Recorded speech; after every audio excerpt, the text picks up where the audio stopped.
जयराम जी की क्या यही ज्योतिष है? इस कड़ी के आज मैं 40वें भाग में चर्चा करना चाहता हूँ। कर्मकांड जगत बहुत ही विस्तृत और विशाल काय है। जिस प्रकार से समुद्र की गहराई को नहीं मापा जा सकता है, इसी प्रकार से कर्मकांड में हम आप जितना करते हैं वो थोड़ा ही रहता है। कर्मकांड का प्रतिपादन शांडिल्य नाम के ऋषि ने किया था।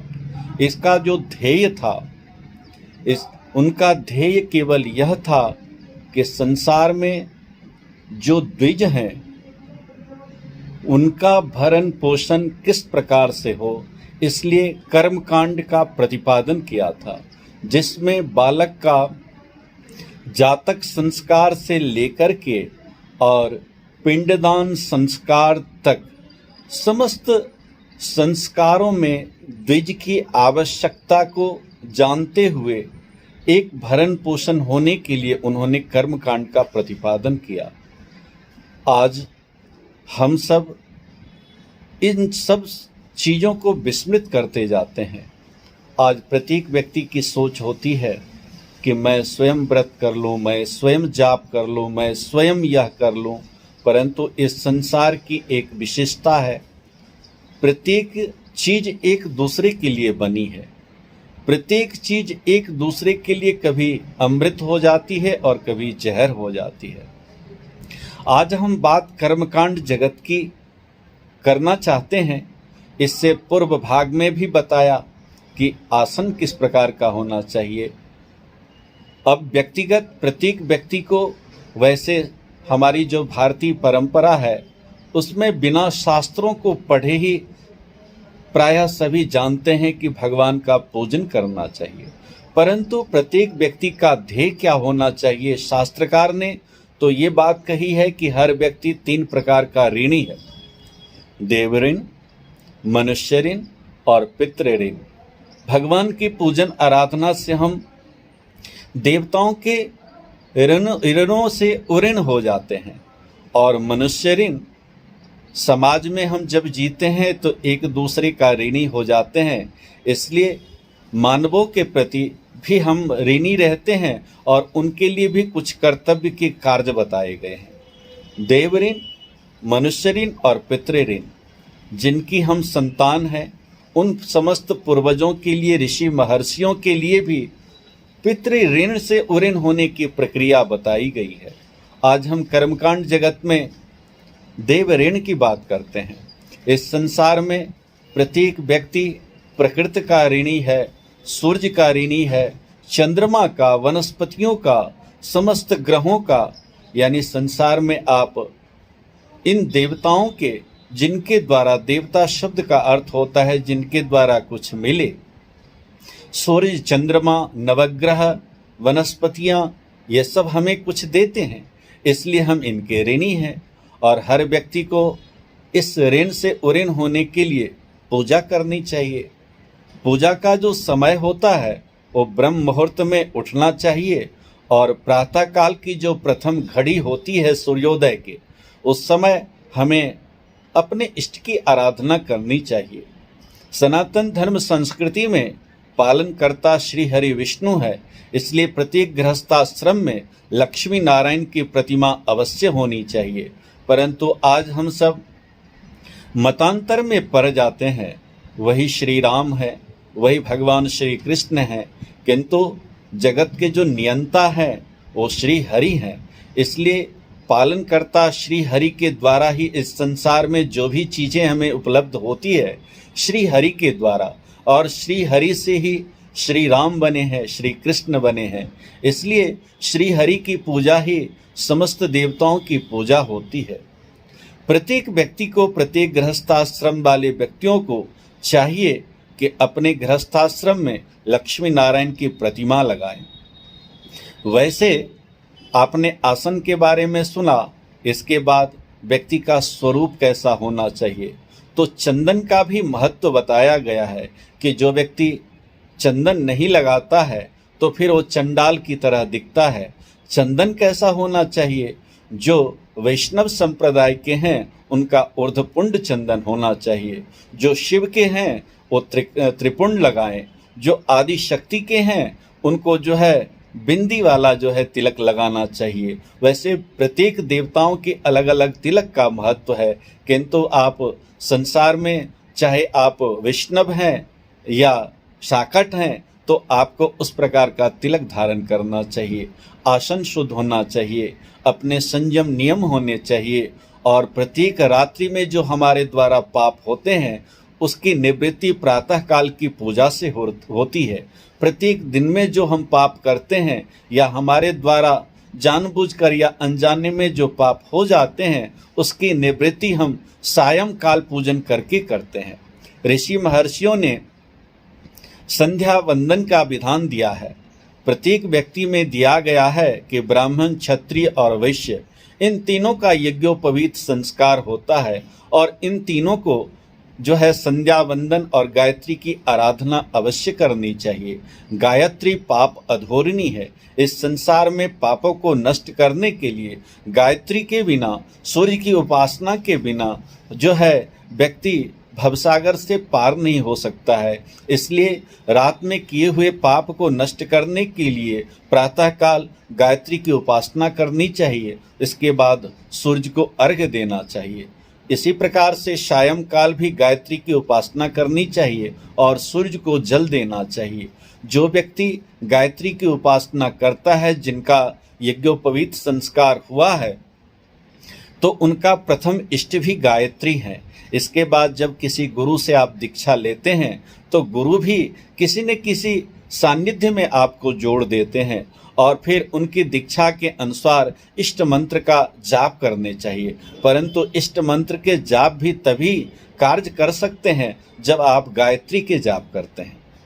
अब बात आती है कि ये त्रिकाल पूजन का विधान दिया गया है, प्रातःकाल, मध्यकाल और सायंकाल। इसको संध्या वंदन, जब हमारा यज्ञोपवीत संस्कार होता है उसके बाद ही संध्या वंदन करने का विधान है। संध्या शब्द का अर्थ होता है संधि, जुड़ा हुआ। जैसे अंधकार मिटने वाला होता है और उजाला आने वाला होता है, उस संधि के समय जब कोई व्यक्ति तप करता है और इष्ट की आराधना में सूर्य भगवान को जल देता है तो उसकी लौ लगती है और उस समय परमात्मा से साक्षात्कार होता है। उस समय को संधि कहा गया है। यही समय मध्याह्न दिन में 12 बजे होता है। यही समय शाम के समय होता है जब सूर्यास्त होने वाला होता है और अंधकार का आगमन होने वाला होता है और उजाला समाप्त होने वाला होता है। उस समय को भी संधि कहते हैं। उस समय संध्या वंदन करना चाहिए। ध्यान दें, यहाँ पर हम आपके मन में एक शंका आ सकती है कि ब्राह्मण, क्षत्रिय और वैश्य ही संध्या वंदन या गायत्री करेंगे तो और सब क्या बेकार हैं? किंतु एक बात ध्यान दें, जीवन में मैंने पहले संस्कार की जब बात करी थी तब भी कहा था कि अगर कोई व्यक्ति का प्रथम पूजन जो होता है वो कर्म है, क्योंकि ये कृत योग है। इसलिए कोई व्यक्ति भवन का निर्माण करता है तो उसमें रहने वाला कोई और होता है। कोई व्यक्ति मंदिर का निर्माण करता है तो पूजा करने वाला कोई और व्यक्ति होता है। प्रत्येक व्यक्ति का गुण दूसरे के लिए है और दूसरे का गुण आपके लिए है। इसीलिए जो व्यक्ति काम करेगा वो व्यक्ति कैसे शुद्ध होगा, कैसे संध्या वंदन करेगा, कैसे गायत्री की आराधना करेगा। इसलिए उसे ऋषि महर्षियों ने क्षमा कर दी है कि वो भगवान का एक बार दर्शन करेंगे तो भी उनको उतना ही पुण्य मिलेगा। परंतु इसे हम आप सब ने छोटा या बड़ा शब्द से समझ लिया। मेरा कहना है, इस संसार में जिस प्रकार से हाथों से पूजा हो सकती है, टांग अगर कहे कि टांग क्यों नहीं पूजा करे, तो टांग का काम है चलना और इन टांगों के द्वारा देव स्थानों पे जाते हैं। टांग इस शरीर को पहुंचाती है और हाथों से पूजन करते हैं। जितना पुण्य इन हाथों से भगवान की पूजा में मिलता है उतना ही पुण्य पहुंचाने वाली टांगों को भी मिलता है। इसलिए इस संसार में कोई अलग नहीं है, सब एक साथ ही हैं, किंतु प्रत्येक व्यक्ति का अपना अपना कर्म होता है। अब पूजन, ईश्वर की आराधना दो प्रकार से करते हैं, एक मंत्रात्मक और एक हवनात्मक।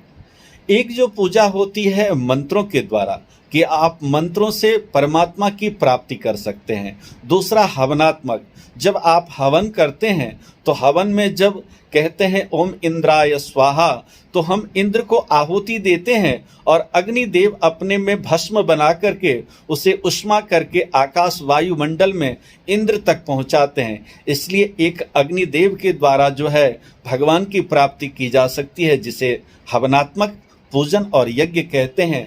दूसरा मंत्रात्मक है, जो किसी भी इष्ट की आराधना आप माला से आसन पर विराजमान होकर कर सकते हैं। ये दो प्रकार के पूजन हैं। इन दोनों प्रकार के पूजन में हर व्यक्ति को सूर्य की आराधना, चंद्रमा की आराधना, समस्त नक्षत्रों की, गाय की, समस्त जीवों का पालन करने का विधान है। इसलिए प्रत्येक व्यक्ति को प्रातःकाल और सायंकाल पूजा करनी चाहिए। ये तो व्यक्तिगत पूजा होती है, किंतु आपको संसार में किसी वस्तु की कामना है, क्योंकि ये संसार तो परमात्मा का है और परमात्मा के संसार में अगर हमें किसी चीज़ की प्राप्ति करनी है तो हमें उस प्रकार की आराधना करनी होती है। इसमें हमें एक पुरोहित जी की ज़रूरत होती है, एक पंडित जी की ज़रूरत होती है। हर काम पंडित जी ही नहीं करते हैं, हर काम एक गुरु ही नहीं करते हैं। गुरु तो आपको दिशा देते हैं, मार्ग देते हैं और उस पथ पर आप चलते हैं और फिर ईश्वर की आराधना के द्वारा उस चीज़ की प्राप्ति करते हैं। प्रत्येक व्यक्ति को चाहिए कि जब पूजन करे तो पूजन चाहे वो 5 मिनट का करे या 10 मिनट का करे। अब ऐसा नहीं है कि आप अपने काम को छोड़कर केवल पूजन ही करें। विशेषतर जो द्विज होते हैं उनका काम है कि विशेष पूजन करें, मंदिर में रहें। अब पंडित जी या द्विज भगवान को छोड़कर के व्यवसाय की दुनिया में जाएंगे तो पंडित जी नहीं होंगे, क्योंकि उनका काम परमात्मा की आराधना करना है और संसार का कल्याण करना है। अब हम बात करते हैं मंत्र, तंत्र और यंत्र। हमारे ऋषि महर्षियों ने एक फार्मूला बनाया जिसे मंत्र कहते हैं। मंत्र एक वो चीज़ है जिसके द्वारा आप हर चीज़ का प्रयोग कर सकते हैं।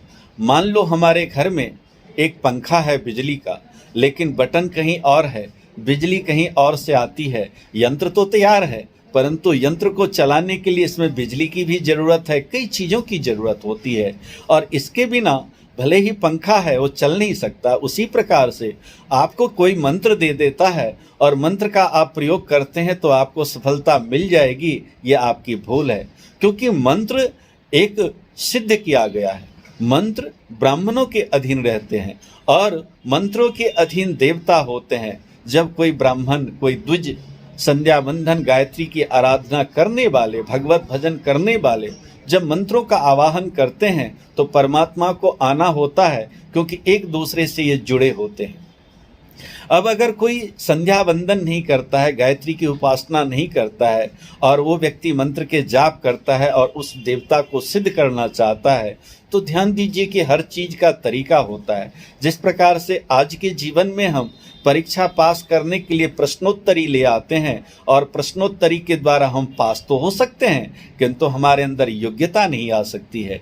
हम घूस दे करके पास तो हो सकते हैं, किंतु हमारे अंदर सक्षमता नहीं आ सकती है। इसलिए एक सफल छात्र होने के लिए 365 दिनों का जो एक कक्षा का समय अवधि होती है, उस संपूर्ण साल उन्हें पढ़ना होता है। तब परीक्षा दे करके वो प्रैक्टिकल में और थ्योरी यानी जो लिखित है और मौखिक है, दोनों प्रकार की परीक्षाओं में वो पास होते हैं, तभी एक सफल छात्र माना जाता है। इसी प्रकार से पूजा पद्धति की दुनिया में भी हमारा आभूषण कैसा हो, हमारे वस्त्र कैसे हो, हमें किस आसन पे बैठना चाहिए, हमें किस मंत्र के जाप करने चाहिए, हमें कितनी पूजा करनी चाहिए, वो लिमिट मात्र है। किंतु जब आप अत्यधिक संख्या में कोई जाप करना चाहते हैं या किसी देवता को प्राप्त करना चाहते हैं, उसे यज्ञ कहा गया है और यज्ञ में एक आचार्य की जरूरत होती है, जिनके सानिध्य में हम एक पूजन करते हैं और पूजन के लिए कुछ क्रम होते हैं, नियम होते हैं। उन नियमों का पालन करके जब हम कोई यज्ञ करते हैं तब ईश्वर की कृपा होती है और तब हम आप चाहे कितनी बड़ी पूजा करें, कैसे भी करें, सब भगवान नारायण को ही समर्पित होता है और नारायण से ही प्रार्थना करते हैं। इसलिए इसके बिना हम कर्मकांड की दुनिया में एक सफल नहीं हो सकते और अगली कड़ी में मैं आपको यह बताऊंगा कि प्रत्येक यज्ञ का कैसा प्रभाव होता है और किस प्रकार से पूजन करना चाहिए और किस प्रकार से उसका लाभ उठाना चाहिए। इसी के साथ मैं अपने शब्दों को विराम देता हूं। अगली कड़ी में दूसरी बातों की चर्चा करेंगे। जयराम जी की नमस्कार।